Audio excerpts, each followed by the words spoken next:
Shalom, Shalom Aleichem, Shalom Aleichem.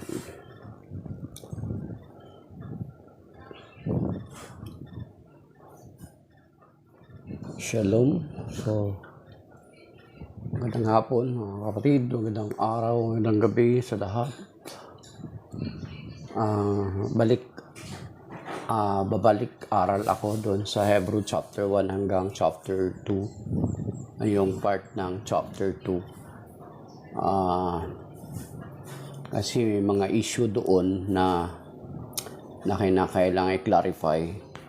Nakagawa na ako ng video noong Sunday pero gusto kong ulitin kasi parang may mga na-misquoted ako doon or at the same time parang distracted yung nung Sunday na yun kasi parang sumisigaw ako doon kasi wala akong earphone or microphone kaya parang sumisigaw ako doon para akong galit. So kung yung may mga pagkakataon, may mga time, may mga oras sa ngayon, pwede ninyong hawakan yung inyong Biblia or aralin natin ng sama-sama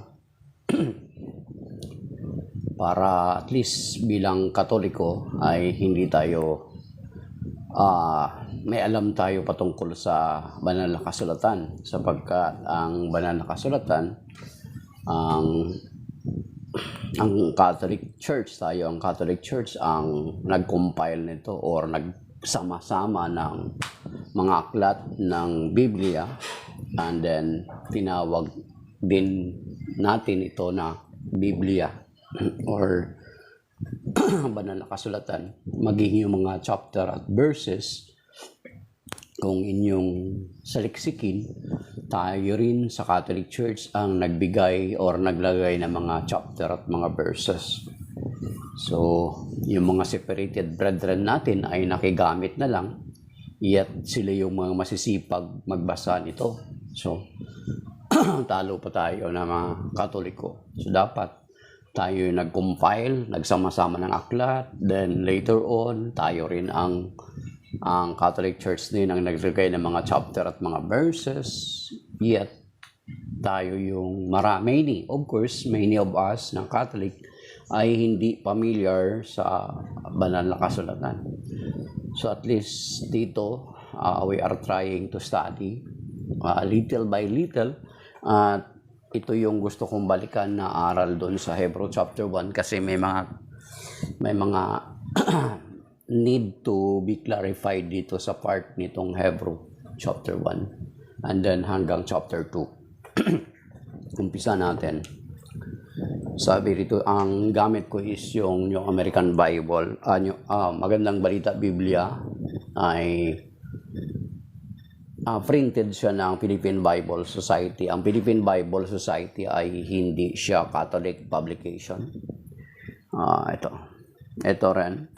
Magandang Balita rin, Philippine Bible Society rin, pero Catholic edition ito. Pag sinabing Catholic edition ay meron siyang Deuterocanonical books. Sa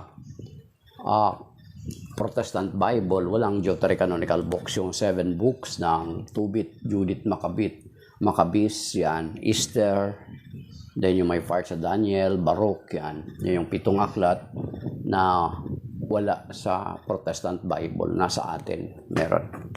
And then, meron din ako yung reference na King James Version, and then itong New American Bible na version, St. Joseph Edition, and then meron din tayong available dito na New Revised Standard version of the Bible. Yan. And then meron din tayong Biblia ng Sambayan ng Kristiyano. Okay. So, umpisa natin yun sa Hebrew chapter 1 mga kapatid. Sa mga bakante, sa may mga pagkakataon, pwede nyo pong sundan or pwede nyo rin pakinggan kapag may panahon kayo. So sana yung mga kung sakaling may mga magko-comment man ay related dito sa Hebrew chapter 1 at saka sa hanggang chapter 2. Kung hindi related, ay wag na lang muna nating pansinin or hindi ko siya babasahin. Para at least tuloy-tuloy kasi ang purpose ko dito, recording purposes. Then at the same time kasi isi-share ko rin ito sa Facebook account ko. And then may YouTube account din ako. Wala namang nanonood pero pinupost ko pa rin. Kasi sabi nga ng banal na kasulatan sa 2 Timothy chapter 4 verse 3 to 4. Sabi dito sa 2 Timothy, basahin natin. Okay. Ito ang sinasabi sa 2 Timothy, sa 2 Timoteo chapter 4 verse 3 to 4. Ipangaral mo ang salita ng Diyos, napapanahon man o hindi, hikayatin mo, pagsabihan at patatagin ang loob ng mga tao sa pamagitan ng matyagang pagtuturo. Yan. So, ipangaral ang salita ng Diyos sa panahon, napapanahon man o hindi. Yan. Okay. So, puntahan na po natin ang Hebrew chapter 1.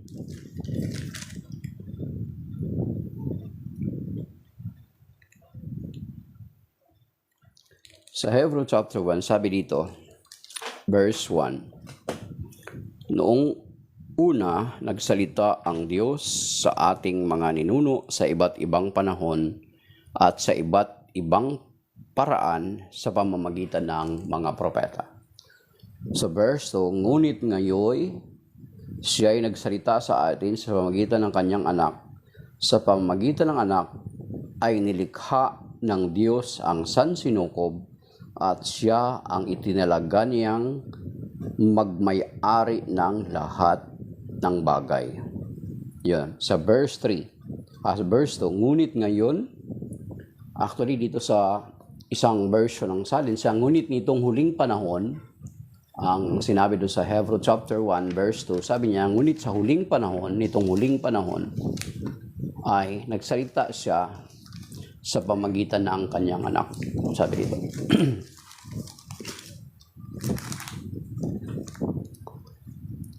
Ngunit sa mga huling araw na ito, siya ay nagsalita sa atin sa pamagitan ng kanyang anak. Sa pamagitan ng anak ay nilikha ng Diyos ang sanlibutan at siya ang piniling tagapagmana ng lahat ng bagay. Okay. Then, so, makikita natin itong verse 2 is very related siya doon sa John chapter 1 verse 1 to 3 then verse 14 kung saan yung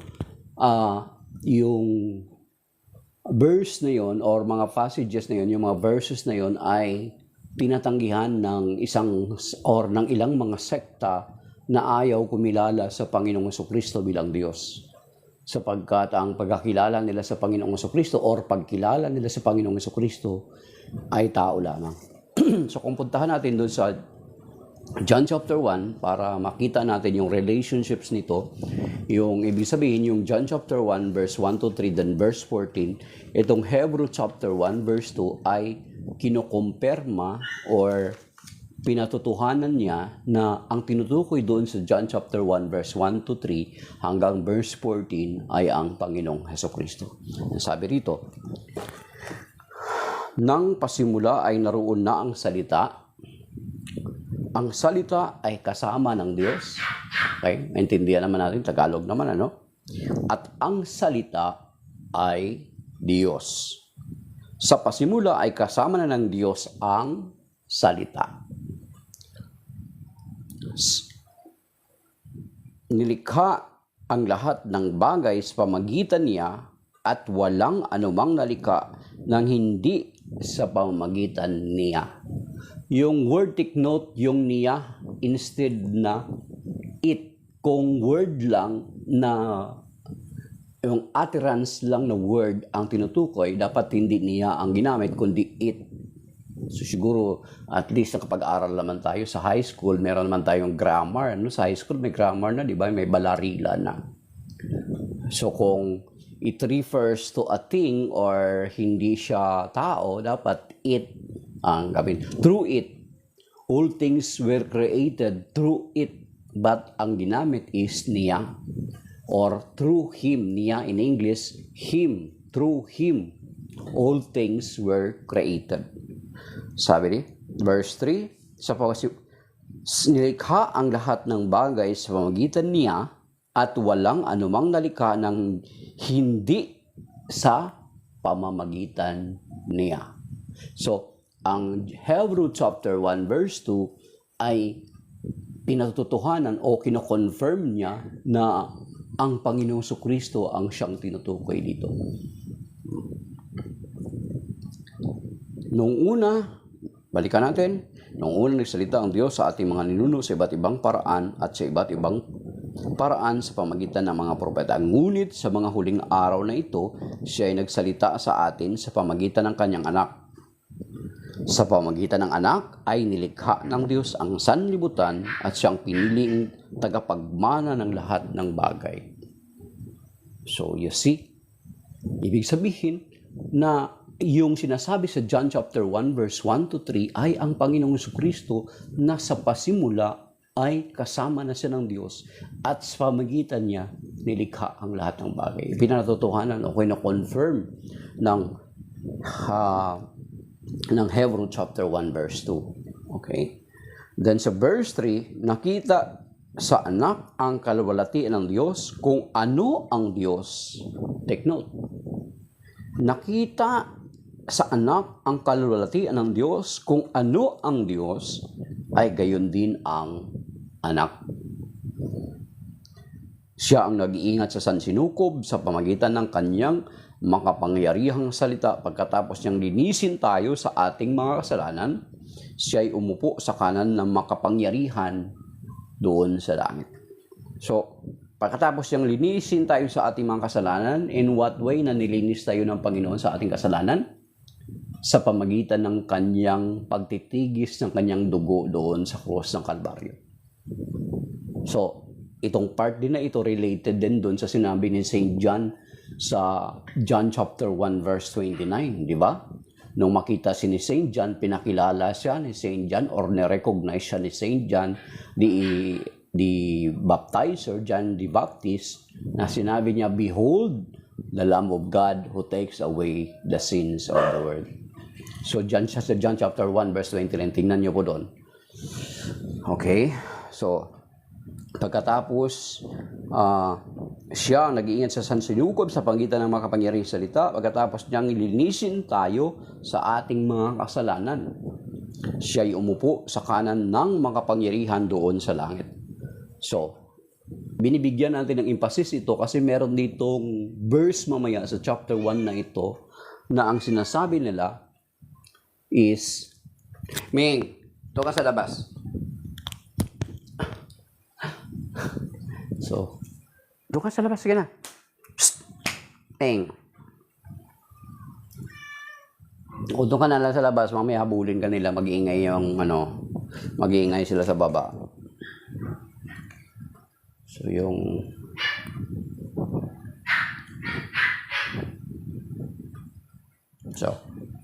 So, ibig sabihin, itong verse 3, mga kapatid, ay pagkatapos na tayo linisin sa ating mga kasalanan, di ba, related ito doon sa John 1:29, "Behold the Lamb of God who takes away all the sins of the world." And then doon sa Acts 20:28. Ano ba sinasabi sa Acts 20:28 dito sa New American Bible, St. Joseph Edition na Bible?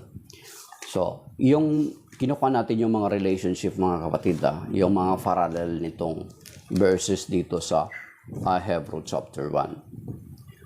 So verse 28, "Keep watch over yourselves and over the whole flock of which the Holy Spirit has appointed you bishops," or overseer. Overseer or bishop is the same. Presbyteros din sa episkopos pala, episkopos doon sa Latin. "In which you tend the church of God, that He acquired with His own blood." That He acquired, or in other term, He purchased by His own blood. Tinubos tayo sa pamamagitan ng ating mga kasalanan. So, bakit kinakailangan tayong tubusin sa ating mga kasalanan? So, alam naman natin yung background na nung magkasala ang tao, ay napahiwalay sa Diyos. Diba? Doon sa Romans chapter 6 verse 23, "For the wages of sin is death, but the gift of God is eternal life through Jesus Christ our Lord. So salvation history dun sa Genesis chapter 3, nung magkasala ang tao ay napahiwalay sa Diyos.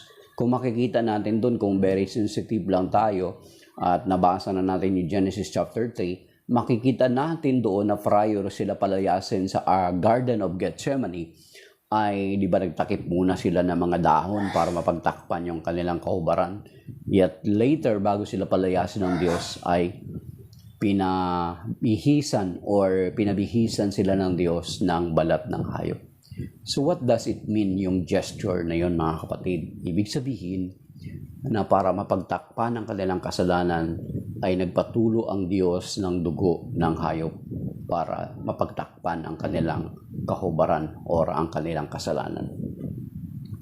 Then later, makikita natin na ito nga yung Acts chapter 20 verse 28. So, na ang makatutubos lang or umpisa nung nagkasala sila, kung babalikan natin, umpisa nung Genesis na yon, sa tuwing para mapatawad ng kanilang mga kasalanan ay kinakailangan magpatulo sila ng dugo ng hayop.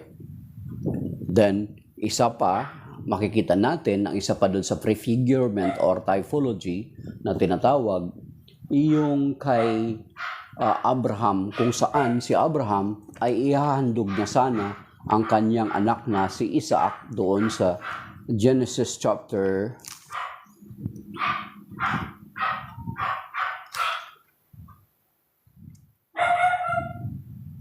'Okay.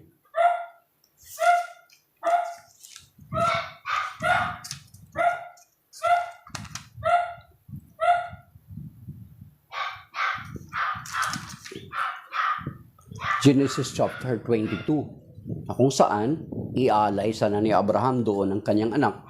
Pero nag-intervene si Lord, nagpadala siya ng tupa or kordero na nasabit ang sungay sa mga sanga. So instead na si Isaac ang ialay, ay dumating ang padala ng Panginoon na tupa para instead na ang mamatay or may ialay ay si Isaac, ay yung tupa ang siyang ginamit ni Abraham para ialay. So, yun yung mga typology or prefigurement na gagampanan ng Panginoon Kristo. Na sapagkat ang dugo ng mga hayop, kung babasahin natin doon sa Hebrew chapter 9, especially sa Hebrew chapter, sa verse 22, sa Hebrew chapter 9, verse 22, sapagkat walang kapatawaran ng kasalanan kung walang pagbububo ng dugo. At ang dugo ng mga hayop ay hindi makasasapat. Kaya from time to time, yearly, sa Day of Atonement, na tinatawag silang Day of Atonement, na kinakailangan mag-alay sila ng mga hayop para mapatawad ang kanilang kasalanan pansamantala. Kaya yung sinasabi sa Hebrew chapter 9, sapagkat ayon sa kautusan, walang kapatawaran ng kasalanan kung walang pagbububo ng dugo. At yung dugo natin or ng tao o ng hayop, kung babasahin natin yung Hebrew chapter 9 ng buo, ay hindi makasasapat para matubos tayo sa ating mga kasalanan. That is why God Himself sent His only begotten Son, ang ating Panginoong Jesucristo. For God so loved the world that He gave His only begotten Son, that whosoever believes in Him may not perish but may have everlasting life. So makikita natin doon. Kasi kung dugo ng tao or ng hayop o sinumang tao ay hindi makasasapat para mabayaran ang ating mga kasalanan. That is why itong John chapter 1 verse 1 to 3, there is a need for our Lord Jesus Christ to take the human form. Nagkatawang tao siya, di ba? Ang linaw naman doon sa John chapter 1 verse 1 to 3, then verse 14. Kaya nga itong Hebrew chapter 1 verse 2 ay ipinapakilala na kino-confirm o sinasang-ayunan ng Hebrew chapter 1 verse 2 na ito yung sinasabi sa John chapter 1 verse 1 to 3, then verse 14. Then dito sa verse 3 na Siya ngayon naglinis sa ating mga kasalanan at pagkatapos ay umupo siya sa kanan ng makapangyarihan sa lahat. Makapangyarihan doon sa langit. So, yan. At bakit kinakailangan ang Panginoong Jesucristo? Hindi dugo natin or sino pa mang tao katulad ng mga pagan, di ba? Yung mga Aztec, di ba? Nag-aalay sila ng dugo para maapis yung Diyos nila na kinikilala. Sa atin, hindi rin makasasapat yung dugo natin, mga kapatid. For the wages of sin is death, but the gift of God is eternal life through Jesus Christ our Lord. So because of God's grace, yan yung grace na tinatawag, mga kapatid. Kaya nga isinugo ang Panginoon sa Kristo sapagkat, alam nyo kung nabasa nyo na yung 1 Samuel chapter 2, verse 25, malinaw doon na sinasabi doon na, ito basahin natin sa Tagalog, sa 1 Samuel chapter 2, verse 25, so that is why there is a need for us na merong tagapamagitan sa atin. At ang magiging tagapamagitan sa atin ay hindi lang basta-basta kasi hindi siya magiging karapat-dapat na tagapamagitan. Verse 25, 1 Samuel chapter 2, verse 25, kung ang isang tao ay magkasala sa kanyang kapwa, maaring mamagitan sa kanila si Yahweh.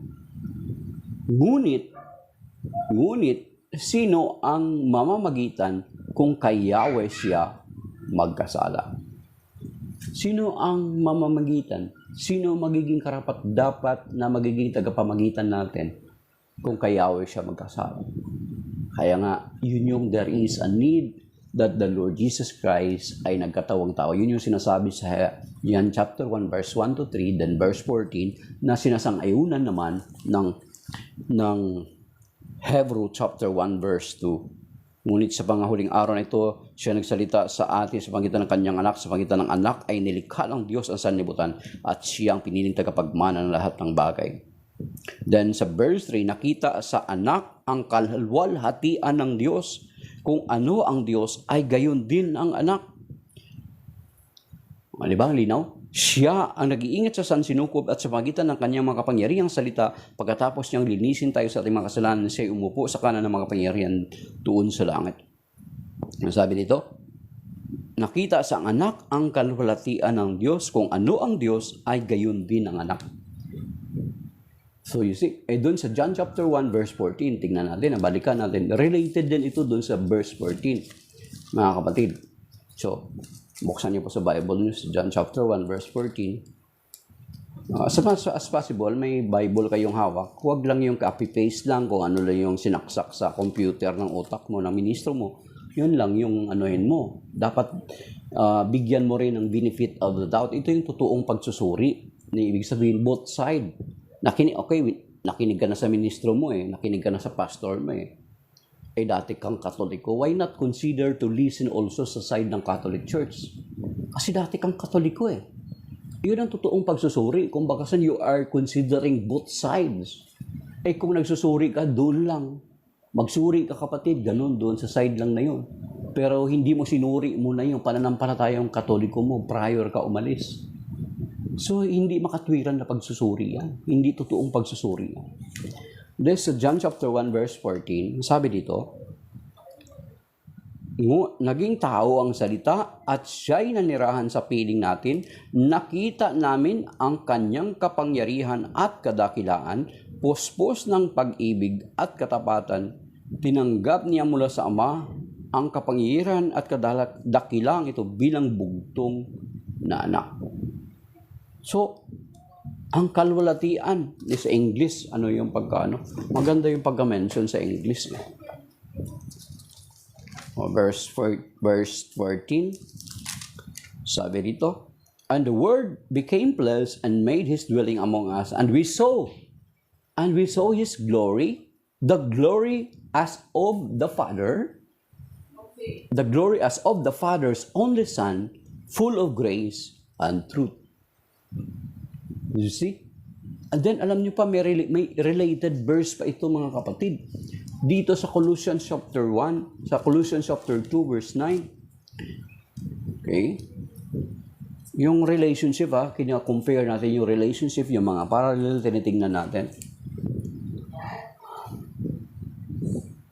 Okay? Sabi sa Colossians chapter 2, verse 9, sapagkat ang buong kalikasan ng Diyos ay na kay Kristo nang siya'y maging tao.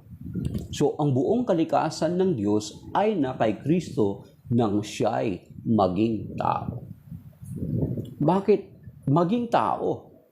Ibig sabihin, sumasang-ayon pa rin siya doon sa John chapter 1, verse 1 to 3, then verse 14, na nagkatawang tao siya. Kasi ang buong kalikasan ng Diyos ay na kay Kristo nang siya'y maging tao. Ibig sabihin, He has other nature prior siya naging tao. At yun nga ay siya ay Diyos. Yung sinasabi sa John chapter 1, verse 1 to 3, then verse 14, at sinasabi din dito sa Hebrew chapter 1, verse 2 hanggang 3. And then ito pinapatuntuhanan din ng Colossians chapter 2 verse 9. At yung binabanggit din natin na John chapter 1 verse 1 to 3 and then verse 14 ay sinasang-ayunan din ni San Pablo or doon sa sulat niya sa Filipos chapter 2 verse 5 to 8. Mga kapatid, tingnan natin ito na.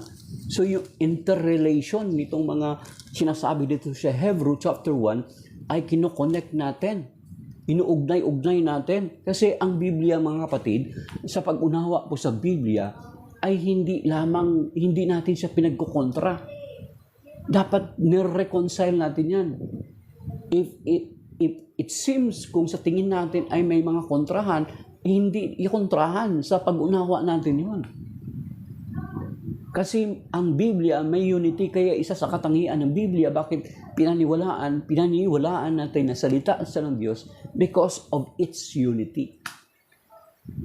Kasi isa lang yung author, so therefore, hindi dapat siya magkukontrahan. Kasi isa lang yung author eh. Hindi pwede ang isang author, kinukontrahan yung sarili niya. Or else lalabas na mali-mali siya. Hindi niya alam kanyang pinagsasabi. Yun yung isa sa paraan ng pag-aaral ng Bible. It has a unity. Nagkakaroon dapat tayo ng tinatawag na critical approach method sa banal na kasulatan. Na kapag merong part dito, bakit sinabi dito? So dapat pinag-uugnay natin. Hindi natin siya pag nagkukontra. Hindi ito paramihan ng verse. Kundi bakit dito sa part nito sinabi ito? Di ba? So yan. Sinasabi dito sa Colossians chapter 2 verse 9, then sa Philippians chapter 2 verse 5 to 8. Anong sinasabi dito sa Philippians chapter 2? Buksan niyo po sa Bible niyo. Dapat magkaroon tayo ng Bible. Kasi kung ang nabanggit kong kahapon, kapag baby Christian pa tayo, spoon feeding pa rin tayo until now, ibig sabihin hindi tayo lumalago. May sinasabi sa Hebrew 6 na dapat lumalago tayo. Hindi tayo gatas lang, katulad ng sinasabi sa 1 Corinthians chapter 3. Hindi dapat gatas lang. Di ba kapag bata pa, sinuspoon feed pa, gatas lang. But habang lumalaki na tayo, natututo na tayong kumain in our own. Maging sa school, di ba? Kung bata ka pa from elementary grade, mga grade 1, kahit grade 1, may mga libro na rin eh. Most of the time, yung nagsasalita lang yung teacher. Pero as you grow in knowledge, may mga libro ka na rin hawak. Habang nagsasalita yung teacher, may hawak kang libro, kino-confirm mo kung ano yung sinasabi ng teacher. Kaya nga, kapag nagkamali si teacher, ang mga clever na estudyante, kinakorek si teacher. Teacher, ganito po. Ang sinasabi dito. Hindi tayo yung tagapakinig lang. Nagbabasa na rin tayo. Ibig sabihin, kina-counter-check natin. May mga references na tayo. Kaya sa Catholic Church, ay ni-encourage ang bawat miyembro ng simbahan na magbasa ng banal na kasulatan. Ngunit, mga kapatid, sa atin sa Catholic Church, ay hinihimok din tayo na dumalo sa mga pag-aaral ng banal na kasulatan. May mga basic Bible seminar. Dito sa amin, meron kaming basic Bible seminar. Level 1 to 3. Tagda-2 araw yan. Mga basic patungkol sa Biblia. Genesis hanggang Revelation. Bakit ilang aklat sa Biblia. Anong mahabang chapter. Mga shortest chapter. Mga shortest book in the Bible. Yan mga pinag-aaralan yan. And then may Basic Bible Seminar 2, 2 araw din. Basic Bible Seminar 3, 2 araw din. Parang discipleship yan. Then, ang kasunod is yung tinatawag na Doctrine Seminar, Scripture Seminar. Pag sinabing Scripture Seminar naman, sa amin dati, yung tinatawag na Lay Ministry of the Word, dito sa diocese namin sa Antipolo, meron tinatawag na Lay Ministry of the Word. Dati, 13 Saturdays yan. Na pag-aaral namin. Then, ngayon, na-compress na. 5 Saturdays na lang. So, tinanggal na yung mga non-related sa Bible na mga topic. So, puro na lang about sa Genesis hanggang Revelation, book by book. Yung mga basic doon, yung mga inaaral yung bakit yung Genesis, yan, inaaral yan hanggang Revelation. So, ganun mga kapatid. Pinag-aaralan, iniintindi, hindi tayo, habang tumatagal na tayo sa paglilingkod, habang tumatagal na tayo bilang mga Kristiyano, ay hindi na lang tayo tagapakinig. Nagbabasa na rin tayo. Nagka-counter-check na rin tayo. Kahit estudyante. Di ba? Disciple. We are disciples of Christ. Pag sinabing disciple, learner. Ang learner ay hindi nananatili na tagapakinig lamang. Kasi we are disciple eh. If we are considering ourselves as disciple, we need to learn also by our own. Kasi marami, especially sa atin sa Catholic Church. Especially sa atin ngayon sa Catholic Church. Meron na tayong mga available na mga resources na ang dali-dali natin hanapin. Mga Catholic sources. Ibig sabihin, hindi na tayo nagre-rely na lang kung ano yung nakikinig na pinapakinggan natin. Ang tanda na natin, tagapakinig pa rin tayo. Spoon feeding pa rin yan. Kumbaga, parang pinoprogram lang yung utak mo na kung ano lang yung dapat mong malaman, ito lang. Kami na bahala mag-program sa utak mo. Hindi gano'n. Hindi yan yung totoong pagsusuri. Hindi yan yung totoong pagsusuri. Yan. So, dito sa Philippians chapter 2, narelate natin doon, beri mo, verse 3 hanggang verse 3 pa lang tayo, verse 2 pa lang tayo hanggang verse 2 ng Hebrew 1, verse 2. Ang dami na natin na kukonect na mga related na mga verses dito sa banal na kasulatan. So, Philippians chapter 2, buksan niyo po sa Bible niyo. Sabi dito, verse 5 to 8, sabi dito, magpakababa kayo tulad ni Kristo Jesus, kahit siya ay Diyos. Sabi dito, kahit siya ay Diyos,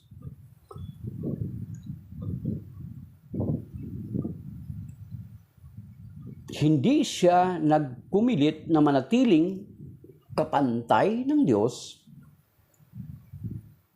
Sa halip, verse 7, ay kusa niyang binitawan ang karapatan niyang ito at namuhay na isang alipin.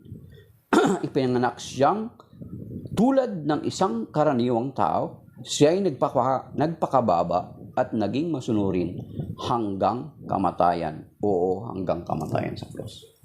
So you see, mga kapatid. Then, so Colossians chapter 2 verse 9, ang relationship niya. Then Philippians chapter 2 verse 5 to 8. And then yung dito sa Hebrew chapter 1 verse 1, 2 to 3. Verse 1, chapter 1 verse 2 to 3. And then yung Colossians chapter 2 verse 9. So, ayun yung mga relationship niya, mga kapatid. Sa verse 4, ang anak ay ginawang higit na dakila kaysa mga anghel. Kasi may narinig ako itong pagbubunyag ng isang sekta dito sa atin sa Pilipinas na ang pagkabanggit ay, mamaya marinig natin, na ang pagkabanggit ay ginawang lower, ang term is ginawang lower than the angel ang Panginoong Hesukristo. Hindi isinama yung mamaya. Sabagay, mapupuntahan pa natin mamaya, mga kapatid. Okay. Sa Hebrew chapter 1, verse 4. Okay.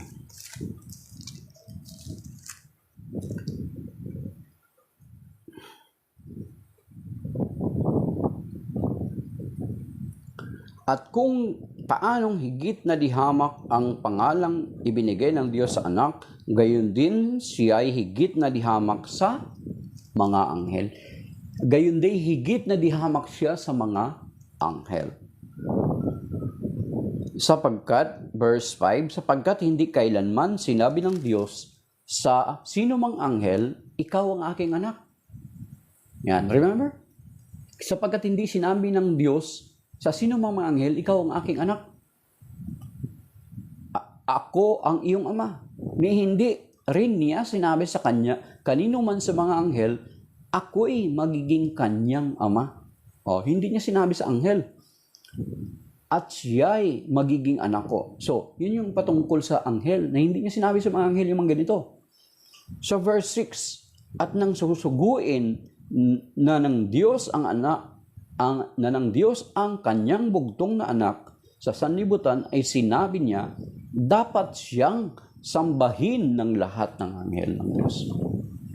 So, kung totally, ang Panginoong Kristo ay lower than the angel, pero ang Diyos ay nagsasabi na dapat siyang sambahin ng mga anghel ng Diyos.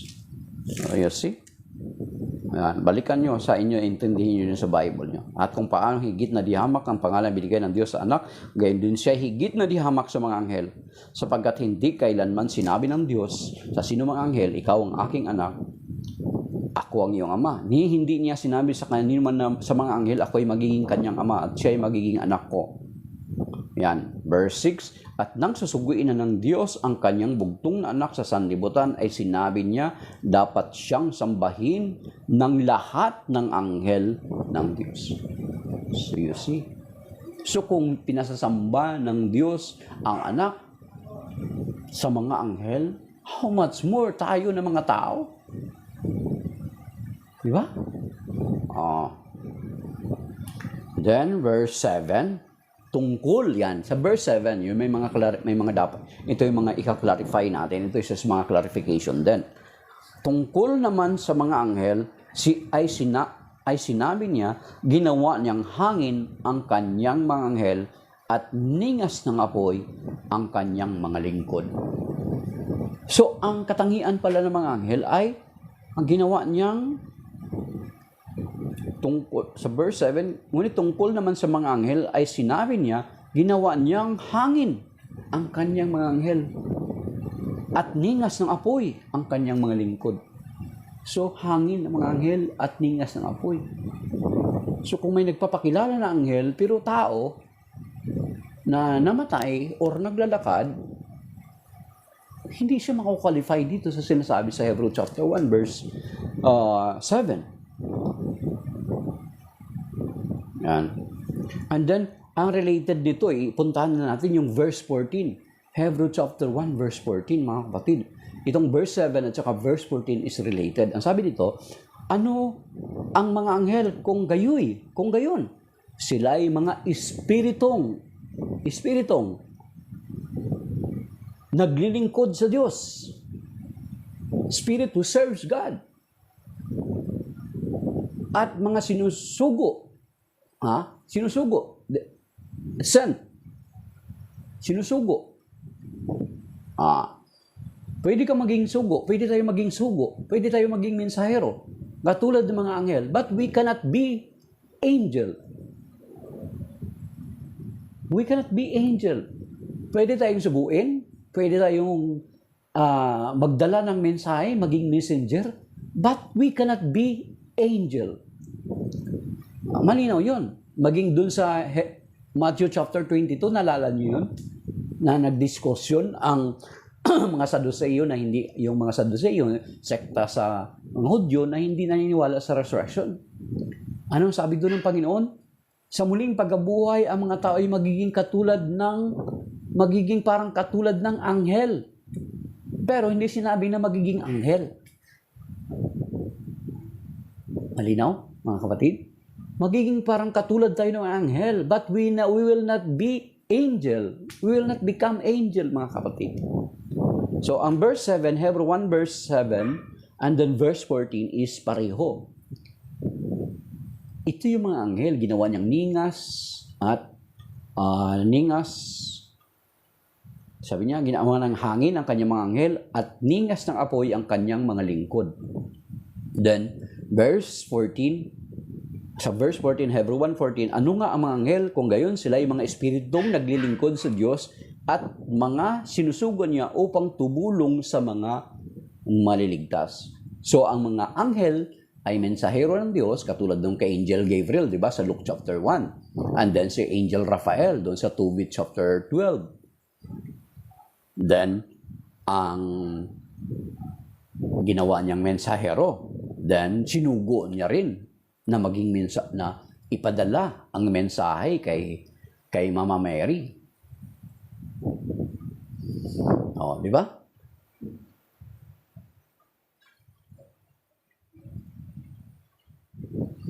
Yan. Di ba? Andun. Ibig sabihin, if may mga tao nagpapakilala na sila daw ay sugo at anghel, hindi sila makukwalify dito, mga kapatid. Baka makwalify sila doon sa 2 Corinthians chapter 11 verse 14. Na ang sinasabi doon sa 2 Corinthians 11 verse 14, na huwag ninyong pagtakhan ito. Sapagkat ang diablo man ay maaring magkunwari na parang anghel. Huwag nating pagtakhan sa 2 Corinthians chapter 11 verse 14 na ang diablo na pwedeng maging magkunwari na anghel ng kaliwanagan. Kunwari lang. Kaya nga meron din doon sa kapag may magpakilala na anghel, yung sinasabi dito sa Galatians chapter 1 verse 8 yata, yun, tingnan natin, i-confirm natin na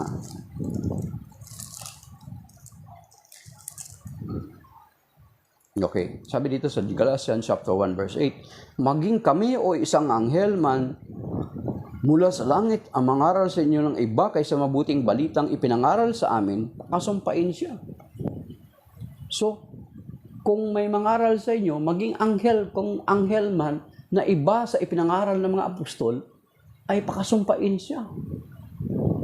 Yan. Balikan natin yung Hebrew. Kasi kumbaga parang kinukuha na natin yung mga support ng binabasa natin. Yun yung mga anghel, yung verse, Hebrew chapter 1 verse 7 to 14. So, balikan natin ang verse 8. Ito patungkol sa anghel yung verse 7 and then verse 14. Ang verse 8, sabi niya,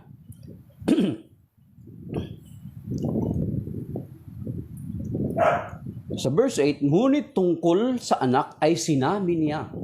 Sino ang nagsasalita dito? Ang Ama. Ngunit tungkol sa anak ay sinabi niya, ang iyong trono, O Diyos, ay magpakailanman, ikaw ay maghaharing may katarungan. So, thy throne, O God.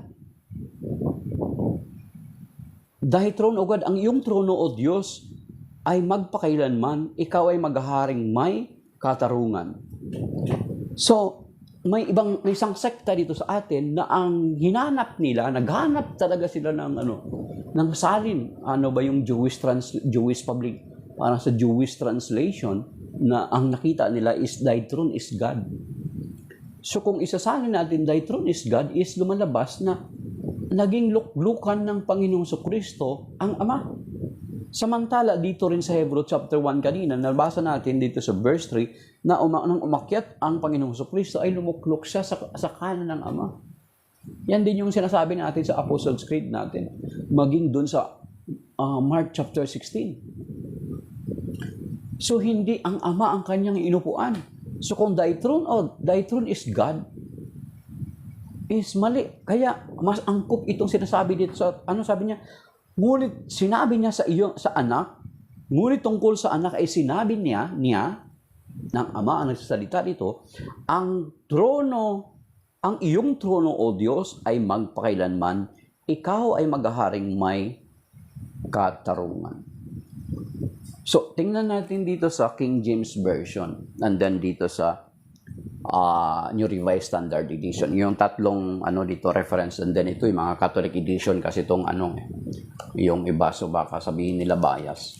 Tingnan natin dito sa Hebrew chapter 1 verse 8 sa King James Version. Ang King James Version isa sa mga oldest Bible na kinikilala ng mga Protestante sapagkat ito ay nailimbag noong 1611 in honor to King James, yung predecessor ni King Henry VIII na founder ng Anglican Church. Sa King James Version, sa Hebrews chapter 1 verse 8, "But unto the Son he said, Thy throne, O God, is forever and ever. A scepter of righteousness is the scepter of thy kingdom." Sa Psalm 45 verse 7, yung parallel nito dito rin sa King James, mga kapatid. At doon sa Hebrew, sa Psalm 110, tingnan natin yung consistency na tinatawag ng Hebrew 1 verse 8.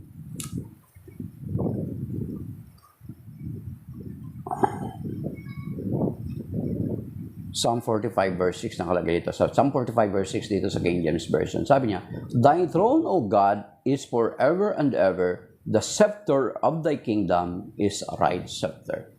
So, thy throne, O God, pa rin dito sa King James Version. And then, basahin natin, bago natin basahin yung New Revised Standard Edition. Then, dito sa Psalm 110, may isa pa ritong parallel dito sa Psalm 110. So, these passages, these other two passages, supports in Hebrews 1:8 na yun ay pumapatungkol sa ating Panginoong Jesucristo. Sabi dito, sa Psalm 110, verse 1, "The Lord said unto my Lord," yan, "The Lord said unto my Lord, Sit thou at my right hand until I make thine enemies thy footstool." Sit, the Lord said to my Lord, "Sit at my right hand." Hindi niya inupuan ng Ama. Hindi siya lumuklok sa Ama. So, tingnan niyo yung consistency ng di ba? O, dito sa New Revised Standard Edition ng Bible, dito sa Hebrews chapter 1, verse 8 muna, then yung tingnan natin yung Psalm 45, verse 6 or 7. Kasi sa ibang pati yung title, ginagawa nilang kasama sa verse kasi ng Bible. Kaya kung minsan hindi magkapareho yung mga version sa kung ano yung verse. Dito sa verse 8, sa New Revised Standard Edition, New Revised Edition, sabi niya, "But of the Son, he says, Your throne, O God, is forever and ever, and the righteous scepter is the scepter of your kingdom." Then, dito sa Psalm 45, tingnan natin. It's a prophecy pa rin patungkol sa Panginoong Jesucristo.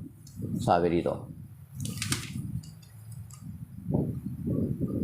verse 6, "Your throne, O God, endures forever and ever. Your royal scepter is a scepter of equity." Then sa Psalm 110, you see, pareho pa rin. So kung pupunta ka sa Jewish translation, alam naman natin ng mga Hudyo, hindi nila kinakilala ang Panginoong Jesucristo na Mesiyas. Ano asahan mo? So, the Lord said, sa Psalm 110 verse 1, "The Lord says to my Lord, Sit at my right hand until I make your enemies your footstool." So you see, yung tatlong verses na ito ay magkapare-pareho. Psalm 110 verse 1, Psalm 45 verse 6, then Hebrews chapter 1 verse 8. See? Okay. Dito sa New American Bible, tingnan natin. Psalm 45 verse 7, New American Bible.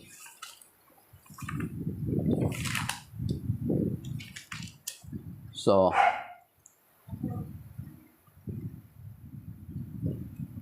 sabi dito, "Your throne, O God, stands forever. Your royal scepter is a scepter for justice." You see? Verse 7 sa dito kasi ang title ng sa New American Bible, pati ang title ginagawa nilang verse.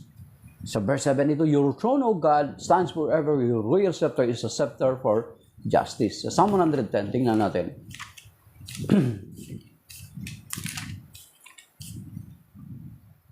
"The Lord says to you, My Lord, take your throne at my right hand, while I make your enemies your footstool." You see? Okay? But then, dito sa Hebrews 1:8, dito New American Bible, basahin natin. Okay. Kaya, hindi pwede na thy throne is God. Kawawa naman ang Ama, inupuan lang ng Panginoon sa Kristo, luklukan lang sa ng Panginoon sa Kristo. So, magkukontra siya kaagad dun sa ibang mga passages sa Bible. Sabi dito, but of the Son, your throne, O God, stands forever and ever, and the righteous scepter is the scepter of your kingdom. So, you see, itong lahat dito ng mga Bible na hawak-hawak ko, all of them ay sumasang-ayon na ang sinasabi doon is sa Psalm 45 verse 7, sa Psalm 110 and Hebrew 1:8 ay tumutukoy na sinasabi na, your throne, O God, thy throne, O God, is forever and ever. So, ang Ama ay tinawag niya ang anak ng Diyos. Kung nakapakinig na kayo simula kanina, nabanggit na natin yung ibang mga parallel fact. Okay. So, ang anghel pala, sila yung mga sinusugo, nagiging mensahero ng Diyos, sa patunayan naman yan. Diba? Luke chapter 1, si Angel Gabriel. Sa Tobit 12, si Angel Raphael. So, sugo sila, mensahero sila ng Diyos. Pero sila yung mga espiritu at ningas ng apoy. So kung ang nagpapakilala sa atin sa ating panahon ngayon, maging sino man yan, kung magpakilala si na anghel, na hindi siya pasok doon sa sinasabi sa Hebrew chapter 1 verse 7, then verse 14 ng Hebrew, then ano yan? False angel yan. Pwede, meron sa amin dito, kakilala ko angel, pangalan lang. Pero natural hindi siya angel, of course. Balikan natin ang Hebrew chapter 1. So, clarification lang ito mga kapatid. Kinukuha na natin na-clarify, balik-aral lang. Kasi nung nakalipas na linggo, very distracted din kasi ako. Naano din sa may mga misquoted ako doon. So, sabi dito. So, then, verse 8.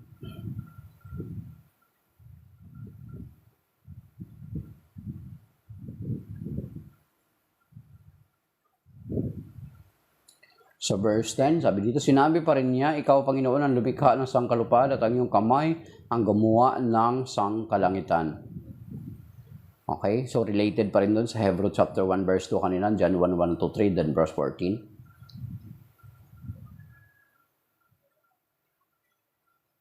And then verse 13, sabi dito yung consistency ha, yung consistency, kailanman hindi sinabi ng Diyos sa kanino man sa mga anghel, maupo ka sa aking kanan hanggang lubusan kong mapasuko sa iyo ang mga kaaway mo. So very consistent na lumuklok ang Panginoong Jesucristo sa kanan, hindi ang Ama ang kanyang niluklukan. So kapag maghanap kayo ng version na gano'n na thy throne is God, ay manay na kaagad yun. Magkukontra na siya kaagad dun sa ibang passages na nabanggit natin, na Psalm 45 verse 6 or 7, and then Psalm 110 verse 1. So, and then pati dito sa Hebrew chapter 1 verse 8 and verse 11 and verse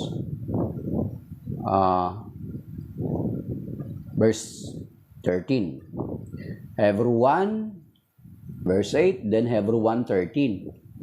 So, magkukontra na kaagad yun pag sinabi mong thy throne is God. See? So, majority ng mga translation ay sinasabi na thy throne, O God, your throne, O God. Psalm 45 verse 6, Psalm 110, Hebrew 1 verse 8, then Hebrew 1 verse 13. And then Hebrew 1 verse 2, verse 3. Hebrew 1 verse 3, sabi dito, na lumuklok siya sa kanan ng Ama, ng Diyos, ang makapangyarihan sa lahat. Then, sa verse 4, dito na tayo sa verse 14 na related, yun nabanggit na natin kanina, na itong verse 7 ng Hebrew 1 verse 7 at saka 14 ay magkaugnay na ang mga anghel ay ginawa niyang ningas ng apoy, ginawa niyang hangin ang kanyang mga anghel at ningas ng apoy ang kanyang mga lingkod. Then verse 14, ang mga anghel kung gayon, sila ay mga espiritong naglilingkod sa Diyos at mga sinusugo niya upang tumulong sa mga maliligtas. Yan. Yan yung role ng mga anghel. Kaya nga, Verse 2, chapter 2, kaya nga dapat nating panghawakang mabuti ang mga katotohanan ito, katotohanan narinig natin upang hindi tayo maligaw. So, yun yung paalaala sa atin. So, kapag nililigaw ka sa pamagitan ng pag-twist ng sinasabi dito para maiwasan lang at matakasan na ang Panginoon Kristo ay Diyos, binabalaan na tayo dito sa chapter 2 ng Hebreo. Then, ang salitang pinapahayag ng mga anghel ay nagpapatunay na totoo ang bawat sumuway o lumabag dito ay tumanggap ng kaukulang parusa. So, yung mga previous na nagpinahayagan ng anghel lumabag at nagsumuway sa mga katunayang balita ay nagkakaroon ng parusa. So, the same with yung mga kasalukuyang gumagawa ng pagtitwist, ng pagbabaluktot, ang malinaw, pinapalabo, pero yung malabo, pilit pinapalinaw. Kaya nga may nakita ko dati, yung baka, pilit pinapasok doon sa loob ng kotse na hindi kaya. Kasi kotse, yung maliit na kotse, biro mo yung baka, ang laki, pinipilit isiksik doon. Parang ganun din, may mga tao na pinipilit nila yung mga leader nila ipasok sa Biblia para magtunog na totoo yung kanilang mga inaangkin. Sa verse 3, gayon din naman, hindi tayo makakaiwas sa parusa kapag hindi natin pinalagahan ang kaligtasang ito na napakadakila. Ang Panginoon, ang unang nagpahayag ng kaligtasang ito at ang nakarinig sa Kanya ay nagpapatunay sa atin na ito ay totoo. Pinatutunayan din ito ng Diyos sa pamagitan ng mga tanda at iba't ibang himala at sa pamagitan ng mga kaloob ng Espiritu Santo na ipinamahagi niya ayon sa Kanyang kalooban.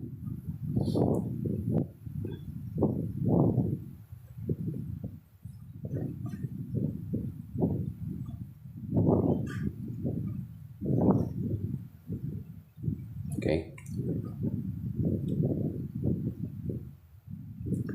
Sa verse 8 na, ayun, related pa rin about sa angel. Hebrew 1, verse 7, and then verse 4 rin, it's about the angel. Then ito ulit, sa Hebrew chapter 2, verse 6, hindi sa mga anghel pinailalim ng Diyos ang sanlibutan na nooy kanyang lilikhain. Ang sanlibutan ang tinutukoy namin. Sa halip ay ganito ang patunay sa isang bahagi ng kasulatan. Ano ang tao upang siya iyong alalahanin o ang anak ng tao upang iyong pangalagaan? So, kinote ito dun sa Psalm chapter 8. Kinakanta ito ng mga bata sa First Communion, di ba? Kahanga, sa mga, kapag mga parents ka, naka-attend ka ng First Communion ng mga anak mo, di ba? Kinakanta to eh. Sa Psalm chapter 8, kahanga, hanga, ang iyong pangalan, O Panginoon, sa sangkalupaan ipinagbuni mo ang iyong kamahalan sa buong kalangitan. This is Psalm chapter 8 yun, mga kapatid. Itong related to doon sa itong binabasa natin na Hebrew chapter 2 verse 5 to the following ay doon related galing sa kinote galing doon sa chapter 8 ng Psalm.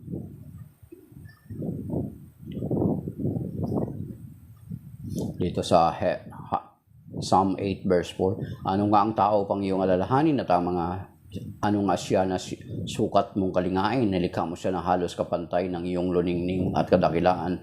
Pinamahala mo sa buong daigdig sa lahat ng bagay, malaki, maliit, mga bangka, tupa, hayop ng babangis at lahat ng ibong nasa himpapawid at maging isda sa ilalim ng lupa sa buong daigdig. Kawyawin namin ang banal mong mahalan ay lalakilaan.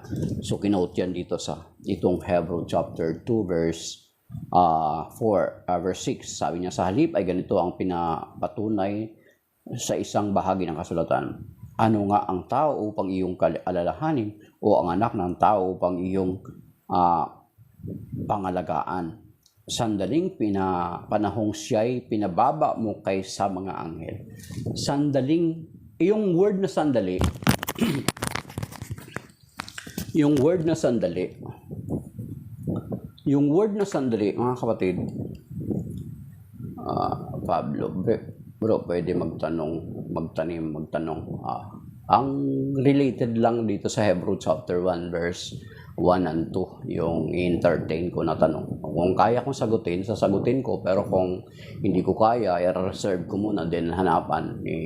Mag-research ako sa mga Catholic sources kung ano yung pwede kong isagot sa tanong mo kung sakaling hindi ko kayang sagutin. Alam mo naman, hindi man tayo. Inaamin ko naman na hindi naman ganun kalalim yung ating kaalaman bilang isang laikong Katoliko, but in our own little way ay sinisikap natin na yung mga basic na mga bagay ay maaari nating matutunan or masagot sa munti nating kakayanan.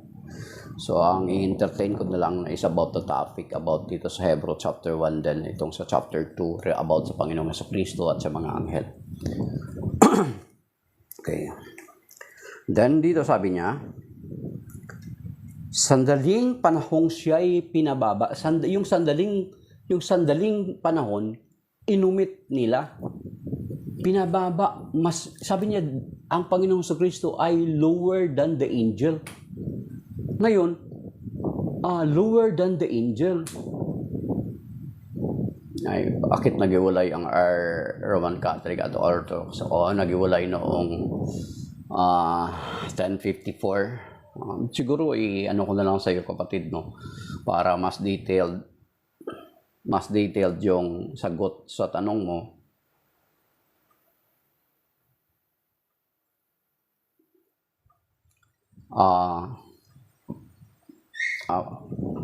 Para mas detailed yung sagot sa tanong mo, siguro ano mo na lang, paki-google mo na lang why the Catholic Church and Orthodox separated.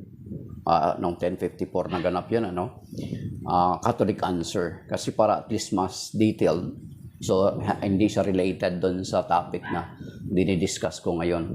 So ang dinidiscuss ko is about the angel dito sa Hebrew chapter 1 and then sa chapter 2. So kasi may kinaklarify ako dito kasi may nagpalabas ng video sa kanilang pagbubunyag sa isang sekta na ang Panginoong Jesucristo ay mababa kaysa mga anghel. Hindi nila binanggit yung salita dito na sinasabi sa Hebrew chapter 2 na sandaling pinababa. Yung napakahalaga ng word na sandaling pinababa. Bakit sandaling pinababa? Kasi nagkatawang tao nga ng Panginoong Jesucristo. He takes the human form. Sabi dito, sa sandaling panahon, siya'y pinababa mo kaysa mga anghel. Yung sandaling panahon ay pinababa mo sa mga anghel. So, sandali lang. Kasi dito pa lang sa Hebrew chapter 1 kanina na inutos ng Diyos na dapat siyang sambahin ng kanyang mga anghel. So, therefore, hindi mababa ang Panginoong Kristo sa mga anghel. Kasi pinapasamba nga siya sa mga anghel.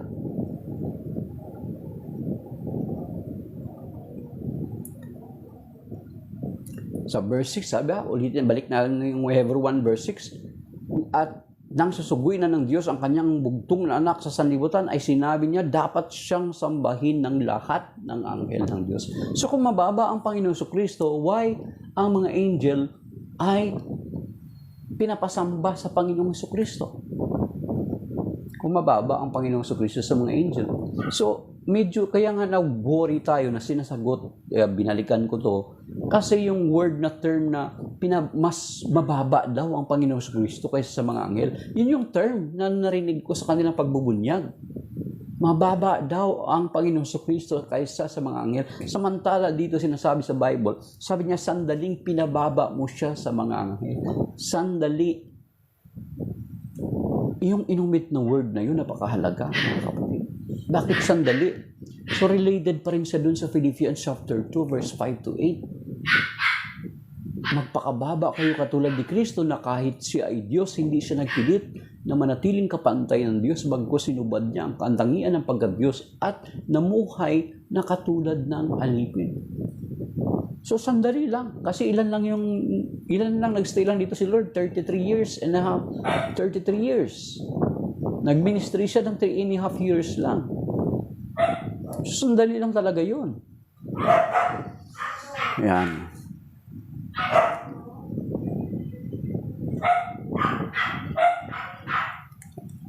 So, mga kapatid, yun yung ano natin. Dito lang, hanggang dito lang ang ano natin. Yung gusto nating clarify. Kasi yung term na sinabi kasi talaga nila na ang Panginoon Kristo ay mababa kaysa mga anghel. So, grabing pagtitwist nila, tinanggal yung sandali na term. Tapos, yung verse 8, sinasabi nila na sa kaiiwas nila, para hindi kilalin ang Panginoon Kristo na Diyos, ay sinabi nila na ang translation na ginagamit nila is Thy throne is God. At isa pa rito, ito yung Hebrew chapter 2, verse 7. Ito yung ginamit nila na ang Panginoon Kristo ay mababa daw kaysa mga anghel. Samantala dito ay sandaling pinababa mo kaysa mga anghel. Sandali lang. Kasi kung mas mababa siya sa mga anghel, bakit inutusan doon sa Hebrew chapter 1 verse 6, sinabihan na dapat siyang sambahin ng mga anghel? Ibig sabihin, mas mataas ang Panginoon Kristo sa mga anghel. Kaya sapagkat, basahin niyo po mga kapatid, balikan niyo po ang Hebrew chapter 1 verse 8, chapter 1. Kung miyembro kayo ng isang sekta na ito, try to basahin niyo na, huwag niyo lang ipaalam sa ministro niyo. Basahin niyo ng sarilinan. Nang may malayang kaisipan na walang manipulation or walang pananakot. Basahin niyo yung Hebrew chapter 1. Then, buksan niyo yung mga other references or other parallel verses na mga binanggit ko kanina.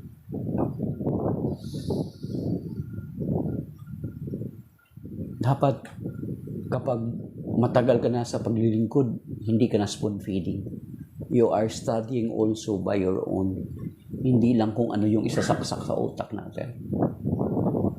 We need to find mga resources. We need to read other resources para malaman natin.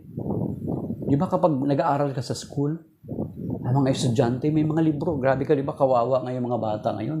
May batas nga si Lito Lapid na dapat i-minimize ang sobrang dami ng libro na dalhin ng mga bata kasi baka hindi na sa sobrang bigat, hindi na sila makaano. Diba, may mga bata na ano, yung iba di kotse okay lang. Yung mga bata na wala namang mga kotse, naglalakad lang papunta sa school. May mga libro sila, may mga references sila na kapag magturo ang teacher sa kanila is okay class, open your books in chapter ganito, pag-aralan natin ng ganito. Meron silang books din. May hawak-hawak sila para kung magsalita yung teacher na susundan nila. Ngayon pagdating sa pananampalataya, tagapakinig ka lang, hindi ka magbabasa ng libro, hindi ka magbabasa ng mga references until hanggang sa tumanda ka. So spoon feeding yun. Ibig sabihin, para kang bata sa pananampalataya, hinuhungitan ka lang ng hungitan until the day na mamamatay ka. Hindi ganun yung pag-aaral, mga kapatid. Ang pag-aaral is, nung grade 1 ka, pwede na basahan ka lang ng teacher, tuturuan ka ng basic, wala ka pa masyadong libro. Pero habang tumatanda ka, grade, may libro ka na. Minsan nga, mga clever pa yung mga estudyante eh. Ay, teacher, hindi po, ganito po sinabi dito sa libro eh. Ngayon, kung wala kang libro, nagkamali na si teacher, wala kang reference, wala kang Bible, wala kang Bible na hawak-hawak. Wala kang Bible na hawak-hawak. Wala kang Bible na hawak-hawak. Sasabihin na ng teacher, oo ka lang ng ulo. Oo, kahit mali na yon, wala kang magawa. Kasi wala kang hawak na libro. Hindi mo ma-counter-check. Kung sa school nga, may mga libro sila, yung mga estudyante. Much more sa pananampalataya because we are disciples. Alam natin, ang disciple is, ang ibig daw sabihin niyan is learner. Learner. Ang learner is natututo hindi lamang sa pakikinig. Of course, sasabihin niyo sa akin, bakit nga sinasabi sa Romans chapter 10 verse 17, faith cometh by hearing and hearing the word of God.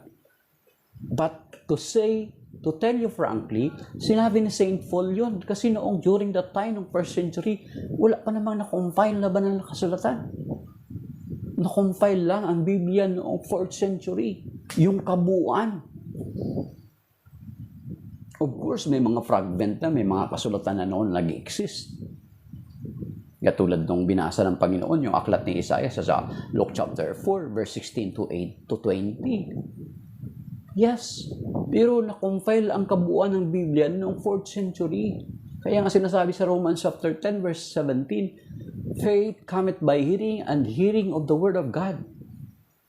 But sa ating kapanahunan, most possibly, kung exist na yung Bible noon, dapat sinabi na ni St. Paul, faith cometh by hearing and reading of the Word of God. So, yun mga kapatid, kung totoong pagsusuri ang ginagawa natin, let us have our own book and references. Pakinggan natin yung sinasabi ng ministro. Tama ba yun? Katulad nun. Kung wala kayong libro, sinabi niya doon sa Hebrew chapter 2 na ang Panginoong Jesucristo daw ay mas mababa. Ayun, ang term ha? Ang term nila ha? Ang Panginoong Jesucristo ay mas mababa sa mga anghel. Samantala dito sinabi sa Hebrew chapter 1 verse 6 na pinapasamba ng Diyos Ama ang Panginoong Jesucristo sa mga anghel. Then dito sa Hebrew chapter 2 ay sinasabi na verse 7 na sandaling pinababa sa mga anghel. Sandali lang. So, hindi siya mababa sa mga anghel, kundi sandali lamang siyang pinababa sa mga anghel, mga kapatid. So, yun mga kapatid. So, yung importansya ng pag-aaral natin at pagkakaroon natin ng mga references. Diba? So, ganun. Bakit? Lalo na dapat nagtatanong kayo, bakit yung sinasabi ng ministro namin, iba dun sa sinasabi ng mga ibang mga pare or ng mga pastor. Bakit iba? Di ba hindi dapat kayo ng comparative study?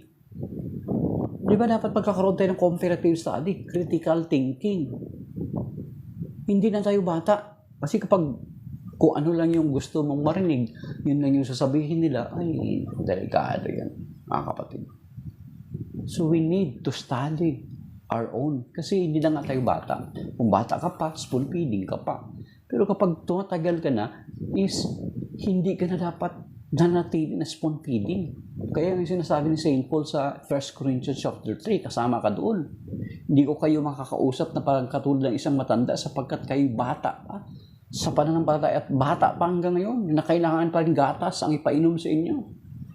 Samantala dito sa Hebrew chapter 6, sinasabi dito Hebrew chapter 5 and then chapter 6, sabi dito So, dito tayo makian mga kapatid. Hebrew chapter 5, sabi dito, dapat sana yung mga tagapagturo na kayo, subalit hanggang ngayon, kailangan pang turuan kayo ng mga panimulang aralin ng salita ng Diyos. Ang dapat sana'y sa inyo'y matigas na pagkain, ngunit hanggang ngayon, gatas pa rin ang inyong kailangan. So, pag gatas, ibig sabihin, baby pa, spoon feed pa.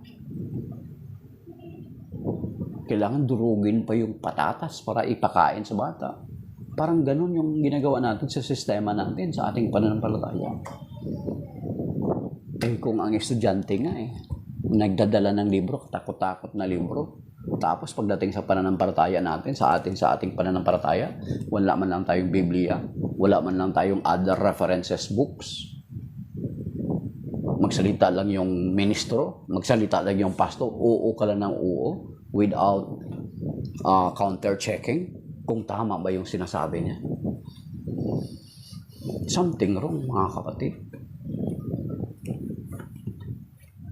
So, maybe that is by now, mga kapatid, ang isi-share ko sa inyo. Kino-consider natin na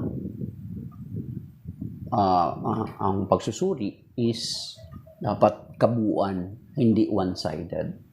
Kung umattend ka dyan sa sekta na yan, tapos nakinig ka at nakumbinsi ka, pero dati kang Katoliko, dapat balikan, aralin mo rin yung pagiging Katoliko mo.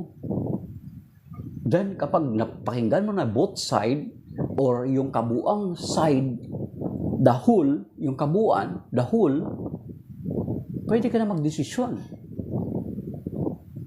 Pero kung nakinig ka lang doon sa isang sekta na yun, tapos na nahikayat ka kasi ang galing ng pananalita, pero hindi mo muna kinonsider na aralin yung pagiging Katoliko mo, then hindi yan yung totoong pagsusuri.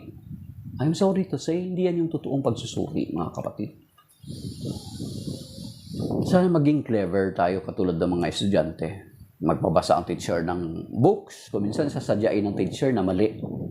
May mga teacher na mga magagaling sasadyain ng teacher na mali yung pagbasa niya sa books para malalaman niya kung nagbabasa ka rin. Ngayon, pag nagbasa ka na mali na yung binasa niya, may word siya doon basahin ng mali, at wala kang reaksyon, ibig sabihin, patunay lamang na hindi ka nagbabasa. Yan. Paano natin malalaman na nagkakamali na pala yung mga binabasa ng mga nagtuturo sa atin kung hindi tayo nagbabasa? So as we grow in faith, we are learner. Ang learner, hindi lamang umaasa sa spoon feeding sa early years ng pag-aaral mo. Pwede spoon feeding. But as you grow, we need to study in our own. Magpatuloy tayo, hindi tayo manatiling spoon feeding, spoon feeding, spoon feeding. Marami tayong mga Catholic resources, mga kapatid. Pero at least habang nakikinig ka, pag magkuhan sa at least may idea ka na. Hindi naman magmamayabang ka, alam ko na yan, huwag naman ganon. Hindi ganon. Yan. So, yan mga kapatid, ang balik-aral ko sa Hebrew chapter 1, then sa chapter 2, and then yung mga ilang bahagi ng chapter 2, nilinaw natin na ang Panginoong Jesucristo ay sandaling pinababa sa mga anghel. Kasi nga dahil nga doon sa nagkatawang tao siya, pero hindi ibig sabihin na mababa siya sa mga anghel.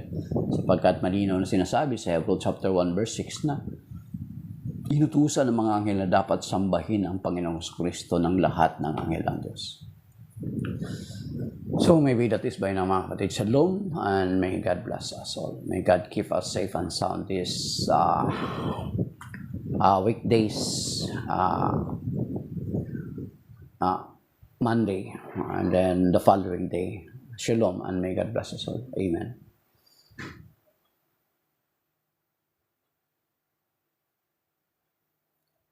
Thank you pala sa mga nag-like, 1.1K. Then sa mga nasumilip, sa mga nakinig man, though hindi man nag-stop ng screen, pero alam natin, maaaring nakinig sila sa atin, ay pagpalain nawa tayo at ingatan ng Panginoon, bigyan ng kaliwanagan tayo ng Espiritu Santo, turuan niya tayo at patuloy nawa tayong lumago sa ating pananampalataya at patuloy na magsumikap na magpakabanal bilang mga mananampalataya. May God bless us all, and good night po, mga kapatid.